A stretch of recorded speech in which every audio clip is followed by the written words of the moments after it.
Welcome back to Snackcast. Welcome back. We are getting into the meat and potatoes of this book. It's getting better. It is getting better. Yep. I kind of understand why he had to lay the groundwork to get where we're headed. So chapter 4, could it all be related? Brain energy. Yes, brain energy. And so you want to kick it off? I mean, it was a pretty interesting chapter. Yeah, my take so far, he basically opens up with metabolic disorders, and he starts painting the picture that there is a correlation between mental illness and metabolic disorders. He starts throwing those down. In fact, within the first few sentences of the chapter, he goes, yep, here we go with, is it bidirectional, multidirectional? What's the language he uses? But talking about that overlap and that it's not just in the mental health space, but it's also in the metabolic space as well. Yep. So the three big metabolic disorders he talks about: obesity, diabetes, and cardiovascular disease. Starts by saying that adolescents with diabetes were more likely to suffer from a mood disorder, attempt suicide, visit a psychiatrist, or develop any psychiatric disorders. Yeah.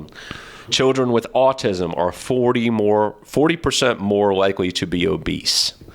So starting to paint the picture that, hey, mental illness and symptoms from mental illness aren't just anxiety and depression and these other things. There is also correlation, causation going on. But that it also goes both ways. It also goes both ways. Diabetics are more likely to be depressed. And what was the stat? 60% people diagnosed with depression, so the mental illness first, are 60% more likely to develop diabetes. So diabetes causes depression, depression causes diabetes. Right. The bidirectional. Well, is there, and I think you and I have talked about it before, there's something else is going on. Yep. Right. Again, additional statistics. All mental disorders, even mild or common ones like anxiety disorders or ADHD, are associated with shortened lifespan. On average, men with mental disorders lose 10 years of their life and women lose 7. Yeah, and that's specifically in the cardiovascular section, right? Which basically demonstrates the same. Is cardiovascular causing mental health, or is mental health causing cardiovascular? It's really interesting that, what's the origin? Could it all be related? Oh, that's the title of the chapter. Yeah. Yeah, definitely. Again, statistics are looking at depression. We find that 20% of people with heart attacks, 33% with congestive heart failure, and 31% people with strokes experience major depression within a year of the condition. Again, to your point, was that already being rooted up before the heart attack, or did the heart attack really oh, man, I got nowhere to go? Right. Right. And then he then goes further past the metabolic and into the neurological, right? And the two he studied there, not studied, but really talked about there is Alzheimer's and epilepsy. And same thing, that they both go both ways. Specifically, the part that struck me, of course, he covers Alzheimer's first, but the part that got me was diabetes, because, of course, I've got a diabetic kid. Right.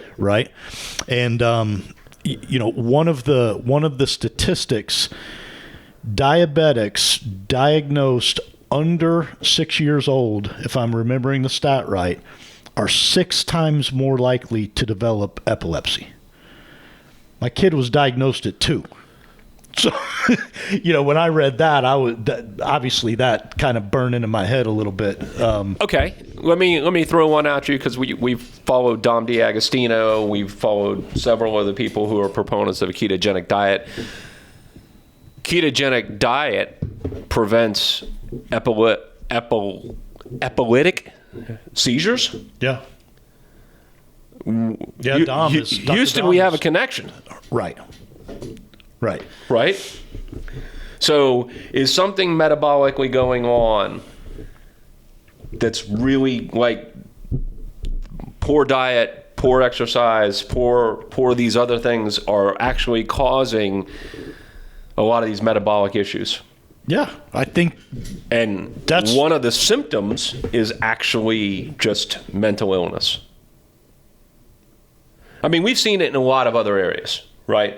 We've seen it when kids with autism go on a low sugar diet, how their autism improves. We've seen the epilepsy, how the epilepsy seizures go down dramatically when they're on no sugar, low ketogenic diets. Well, I know that only because I follow them both on Twitter, that Dr. Dom, who's at USF Tampa, and Dr. Palmer, who wrote the book, who is at Harvard, so is that Boston? Yes.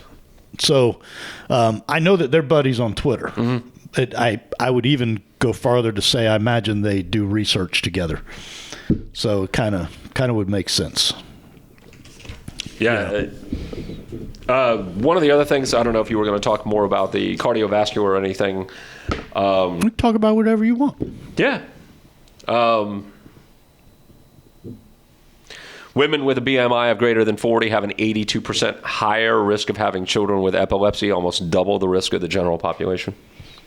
So the stats just continue to come out. I mean, that's what he really loads this. So women passing it on to their kids. I read, so full disclosure, I did the audiobook this morning because I was driving. So my retention's not possibly as high as it should be. But the women with BMI greater than 40 have an 82% higher risk of having children. So we're talking about generational.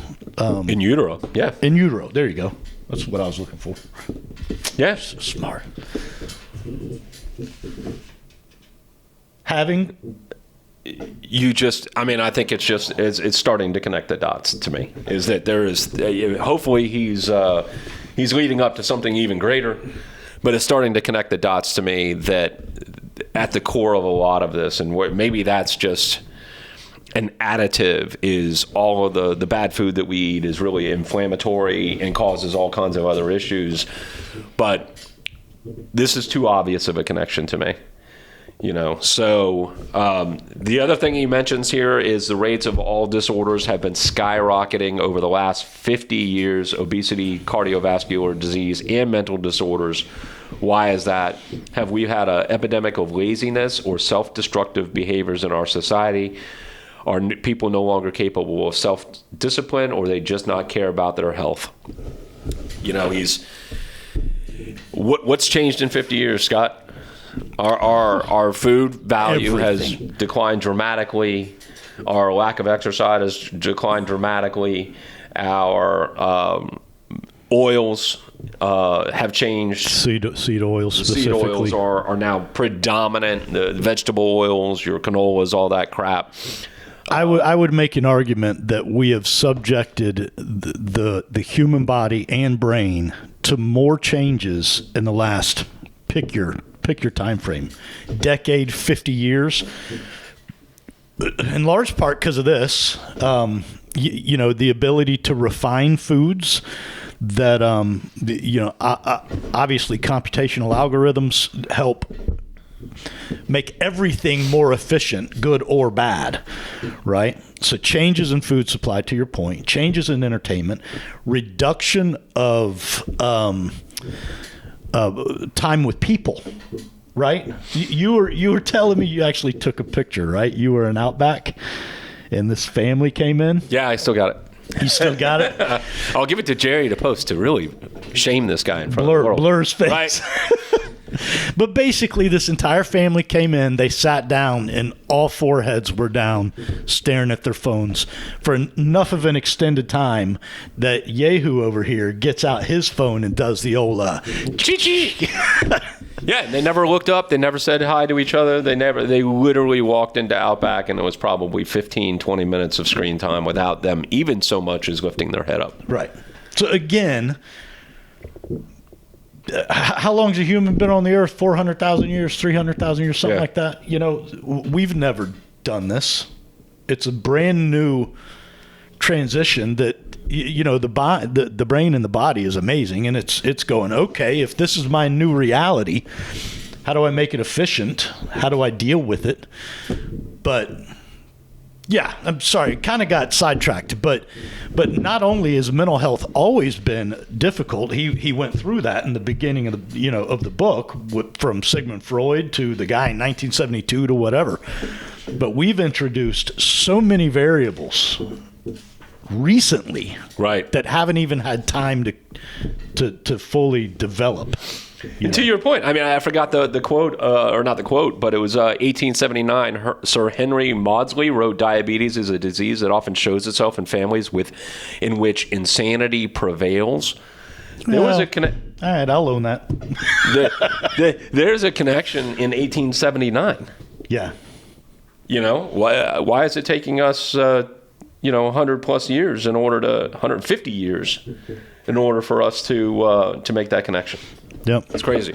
So anyways, he wraps up this chapter almost alluding to what's coming next, because this is the end of, he's got it as part 1. This is the end of part 1 in the book, and then part 2 starts. And he kind of ends the chapter talking about metabolism, which is the next chapter. Mental disorders are metabolic disorders, and he starts to go into metabolism a little deeper.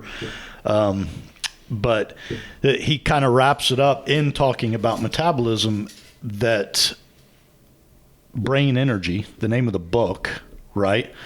So there's metabolic, neurological, and mental, things that happen. And when the low energy, people say, I don't have the energy, depressed or whatever. Right.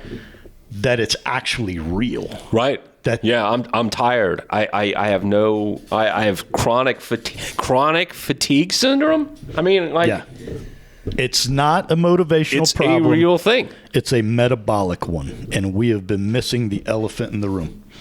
I think that's a big statement to end with. Yeah, it's going to get good in this next chapter, I think. So. So that's it, guys. Questions, comments, concerns, email us at snackcast@yes.fit. Stay moving. See ya.